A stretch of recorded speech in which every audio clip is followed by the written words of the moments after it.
یہ دنیا یہ سورج یہ چندہ یہ تارے چلو آؤ سیکھیں کہ کیا یہ سارا. یہ دنیا یہ سورج یہ چندہ یہ تارے چلو آؤ سیکھیں کہ کیا یہ سارے. یہ معلومات ہی معلومات منوں کے ساتھ. الحمدللہ رب العالمین والصلاة والسلام علی سید الانبیاء والمرسلین. اما بعد فاعوذ باللہ من الشیطان الرجیم. بسم اللہ الرحمن الرحیم. الصلاة والسلام علیک یا رسول اللہ وعلی آلک واصحابک یا حبیب اللہ. الصلاة والسلام علیک یا نبی اللہ وعلی آلک واصحابک یا نور اللہ. ناظرین اور پیارے پیارے بچوں، پروگرام ہماری دنیا میں آپ کو ایک بار پھر ویلکم، مرحبا کہتے ہیں. ناظرین آئیے پروگرام شروع کرنے سے پہلے درود پاک کی ایک فضیلت سنتے ہیں کہ فرمان مصطفیٰ صلی اللہ تعالیٰ علیہ وسلم ہے، جس نے مجھ پر ایک مرتبہ درود پاک پڑھا، اللہ پاک اس پر 10 رحمتیں نازل فرماتا ہے، اس کے 10 گناہ مٹا دیتا ہے اور اس کے 10 درجات بلند کر دیتا ہے. مل کر ایک بار درود پاک پڑھ لیتے ہیں. صلو علی الحبیب صلی اللہ تعالیٰ علی محمد. پیارے بچوں اور ناظرین، عید الاضحیٰ یعنی قربانی والی عید کی آمد ہے. ہر طرف قربانی کے جانوروں کی دھوم ہے. انہیں خوب کھلایا پلایا جا رہا ہے، خوب سجایا جا رہا ہے، خوب خدمتیں کی جا رہی ہیں اور کرنی بھی چاہیے کہ قربانی کے جانور کی خدمت کرنا ثواب کا کام ہے، کیونکہ وہ اللہ پاک کی راہ میں قربان ہونے والا ہے. جب جانور کو قربان کر دیا جاتا ہے تو گوشت کو تقسیم کرنے کی باری آتی ہے، اور یہ بھی ایک بہت بڑا کام ہے. اس میں بہتر یہ ہے کہ گوشت کے 3 حصے کیے جائیں. ایک حصہ غریبوں کے لیے، ایک حصہ دوست احباب کے لیے اور ایک حصہ اپنے گھر والوں کے لیے رکھا جائے. گوشت کی تقسیم کاری کے بعد اب باری آتی ہے گوشت کھانے کی. یہ وہ پوائنٹ ہے جہاں اکثر لوگ بے احتیاطی کر جاتے ہیں اور نقصانات اٹھاتے ہیں، اور کچھ لوگ تو بالکل ہی گوشت سے دور رہتے ہیں.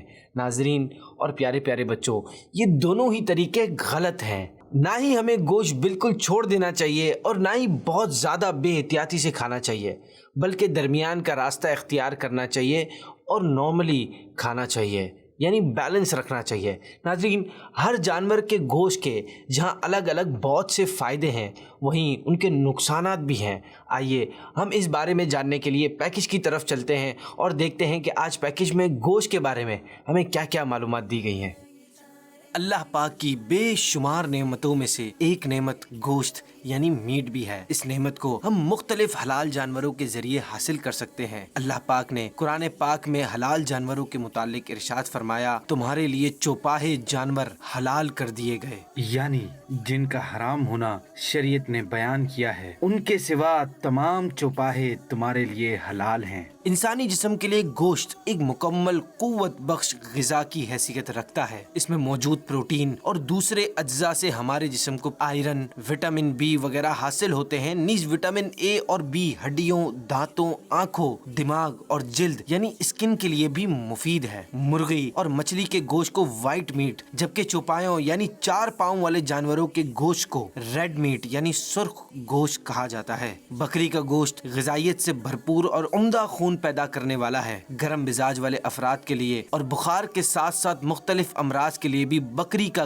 گوشت بہت مفید ہے. ہڈی کے قریب والے گوشت میں رطوبت اور غذائیت زیادہ ہوتی ہے، اس لیے گرمیوں میں اس کا استعمال بہتر ہے. اونٹ کا گوشت ذائقے میں نمکین اور دیر سے ہضم ہونے والا ہوتا ہے. یہ بینائی، کالا یرقان کے لیے نفع بخش ہے. اس کا گوشت کھانے سے پیٹ کے کیڑے بھی مر جاتے ہیں. دمبے کا گوشت قوت دینے والا اور لذیذ ہوتا ہے. ماہرین کا کہنا ہے کہ اس کا گوشت دیگر جانوروں کی گوشت کی نسبت سے دیر سے ہضم ہوتا ہے. بھیڑ کے گوشت کی تاثیر گرم ہوتی ہے. اسے نارمل بنانے کے لیے گوشت کو پکاتے وقت بڑی الائچی، دار چینی اور سیاہ زیرہ شامل کرنا چاہیے. گائے کا گوشت ہمارے ہاں کثرت سے استعمال ہوتا ہے. بعض لوگ اسے بکرے سے کم غذائیت والا خیال کرتے ہیں، مگر طبی لحاظ سے گائے کا گوشت بکرے کے گوشت کی نسبت جسم کو زیادہ طاقت بخشتا ہے. البتہ جو لوگ زیادہ محنت و مشقت کے عادی نہ ہوں وہ گائے کا گوشت کم سے کم استعمال کریں. قربانی کا گوشت تازہ اور غذائیت سے بھرپور ہوتا ہے، مگر اسے زیادہ مقدار میں کھانے سے بیماریاں قریب آ سکتی سکتی ہیں۔ عید کے دنوں بلکہ کئی ہفتوں تک صبح و شام کھانے میں گوشت کی مختلف ڈشز کھائی جاتی ہیں،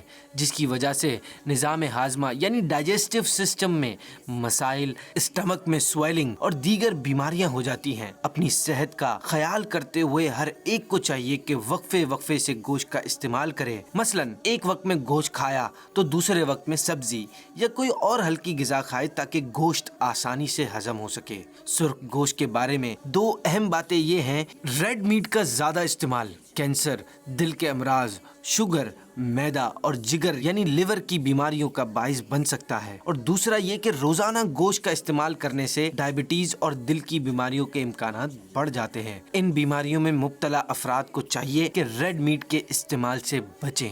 ریڈ میٹ میں کولیسٹرول، چکنائی اور پروٹین کی مقدار زیادہ ہوتی ہے، جس کی وجہ سے خون کی شریانوں یعنی وینز میں چکنائی بڑھ جاتی ہے اور وہ سخت ہو جاتی ہیں، یوں پھر بلڈ سرکولیشن میں رکاوٹ پیدا ہوتی ہے۔ اس گوشت میں آئرن کی مقدار بھی زیادہ ہوتی ہے، جس سے مختلف دماغی امراض لاحق ہوتے ہیں۔ اس کے سخت ریشوں کو ہضم کرنے کے لیے نظام ہاضمہ کو زیادہ محنت کرنی پڑتی ہے، جس کے باعث ہاضمے کے مسائل پیدا ہوتے ہیں جو سینے، معدے کی جلن اور بھاری پن کا باعث بنتا ہے۔ شوگر اور دل کے مریض کو کلیجی، گردے اور مغز کا استعمال ہرگز نہیں کرنا چاہیے، کیونکہ ان میں کولیسٹرول کی مقدار عام گوشت کے مقابلے میں زیادہ ہوتی ہے۔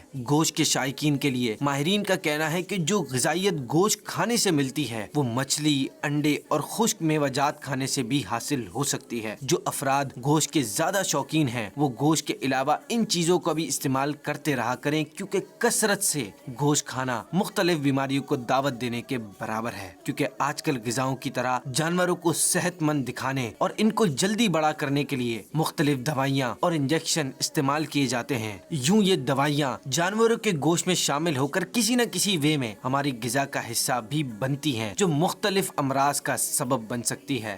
جب بھی گوشت پکانا ہو تو بہتر یہ ہے کہ اسے مختلف سبزیوں کے ساتھ مکس کر کے پکایا جائے، کیونکہ اس سے اس کی افادیت یعنی بینیفٹس میں اضافہ ہوگا اور مضر اثرات دور ہوں گے۔ نیز کم مسالے میں شوربے کے ساتھ پکایا جائے کہ اس طرح جلد ہضم ہوگا اور معدے کی خرابی سے بھی بچا جا سکے گا۔ گوشت استعمال کرنے کے بارے میں ماہرین کہتے ہیں کہ ایک دن میں 70 گرام جبکہ ہفتے میں 500 گرام یعنی آدھا کلو گوشت کھانا چاہیے۔ ہفتے میں 3 یا اس سے زائد بار گوشت کھانے والے افراد میں مختلف بیماریوں کے امکانات بڑھ جاتے ہیں۔ ناظرین اور پیارے پیارے بچوں، دیکھا آپ نے گوشت کے بارے میں ہمیں کتنی بہترین قسم کی معلومات ہمیں اس پیکیج میں دی گئی ہے۔ ناظرین، یوں تو سبھی کو ہر روز کچھ نہ کچھ ایکسرسائز اور واک کرنی چاہیے، لیکن وہ افراد جو گوشت شوق سے کھاتے ہیں یا زیادہ کھاتے ہیں، انہیں ڈیلی بیسس پر عام لوگوں سے زیادہ ایکسرسائز یعنی ورزش کرنی چاہیے، یا کم از کم 22 منٹ تیز واک ضرور کرنی چاہیے، تبھی وہ اپنے آپ کو گوشت کے نقصانات سے بچانے میں کامیاب ہو سکتے ہیں۔ ناظرین، ہمارے پروگرام کا وقت ختم ہوا۔ آپ لوگوں سے ملاقات ہوگی نیکسٹ ویک نئی ایپیسوڈ کے ساتھ، اور اگر آپ یہ پروگرام یوٹیوب پر دیکھ رہے ہیں تو وہاں کمنٹس میں جا کر اپنا فیڈ بیک بھی دے سکتے ہیں، اور یہ بھی ہمیں سجیشن دے سکتے ہیں کہ آپ نیکسٹ ایپیسوڈ کن ٹاپکس پر دیکھنا چاہتے ہیں یا کس ٹاپک پر آپ زیادہ معلومات حاصل کرنا چاہتے ہیں۔ آخر میں اللہ پاک سے دعا ہے کہ ہمیں زندگی میں ہر کام بیلنس، اعتدال کے ساتھ کرنے کی توفیق نصیب فرما، آمین، بجاہ النبی الامین صلی اللہ تعالی علیہ وسلم۔ یہ دنیا، یہ سورج، یہ چندہ، یہ تارے، چلو آؤ سیکھیں کہ کیا یہ سارا۔ یہ دنیا، یہ سورج، یہ چندہ، یہ تارے، چلو آؤ سیکھیں کہ کیا یہ سارے۔ یہ معلومات ہی معلومات، مدنی کے ساتھ، بچوں کا مدنی چینل۔